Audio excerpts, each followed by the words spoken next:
Hi friends, welcome back to our channel. இன்றைக்கி என்ன பார்க்க போகிறோம் அப்படின்னா, காளான் எப்படி செய்கிறோன்னு பார்க்க போகிறோம். இது ரொம்ப நல்லது. இதில் ப்ரோட்டீன்லாம் அதிகமாக இருக்குது. குழந்தைங்களுக்குலாம் கொடுக்கலாம், ரொம்ப நல்லது. ஃப்ரெண்ட்ஸ், இப்போ பார்த்தீங்கன்னா எல்லாத்தையும் நம்ம கட் பண்ணியாச்சு. இப்போ அப்படியே சுடு தண்ணியில் போட்டுக்கலாம்.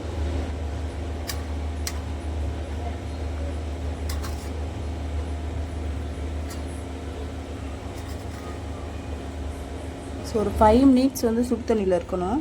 அதுக்கப்புறம் நம்ம எடுத்துக்கலாம். இப்போ வந்து பார்த்திங்கன்னா நல்லா கலர்லாம் மாறிடுச்சு. இப்போ அதை நம்ம வந்து நல்லா சாதாரண தண்ணியை வச்சு நல்லா கழுவிக்கலாம் மறுபடியும். ஃப்ரெண்ட்ஸ், இப்போ வந்து பச்சை தண்ணி ஊற்றி நல்லா கழுவிக்கலாம். இப்போ கழுவி எடுத்து வச்சாச்சு. இப்போ கடாய் வச்சாச்சு. சோம்பு கொஞ்சம் போட்டுக்கலாம். நல்லா செவந்துருச்சு. இப்போ வெங்காயம் கருவேப்பிலையும் ஆட் பண்ணிக்கலாம். ஃப்ரெண்ட்ஸ், இப்போ வெங்காயம் நல்லா வதங்கிருச்சு. இப்போ நம்ம தக்காளி ஆட் பண்ணிக்கலாம். ஃப்ரெண்ட்ஸ், இஞ்சி பூண்டு கொஞ்சம் எடுத்துக்கணும்.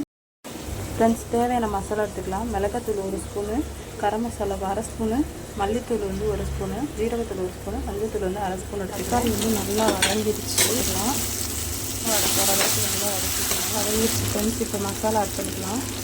அடுப்பு வந்து ஸ்லோவாக வச்சுட்டு மசாலா வந்து பச்சை வாசம் போகிற அளவுக்கு நல்லா வதங்கிச்சு. இப்போ வந்து காளான் ஆட் பண்ணிக்கலாம். நல்லா மிக்ஸ் பண்ணி விடுங்க. ஆனாலுமே தண்ணி இருக்கும், இதனால கொஞ்சமாக தண்ணி ஆட் பண்ணிக்கோங்க. இப்போ மிக்ஸ் பண்ணி விட்டுக்கோங்க.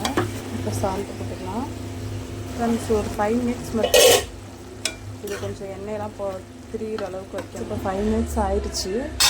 பாருங்கள், அடுப்பை ஆஃப் பண்ணிட்டேன். காளான் எப்படி வந்திருக்கு பாருங்கள். ஃப்ரெண்ட்ஸ், காளான் சூப்பராக வந்திருக்கு.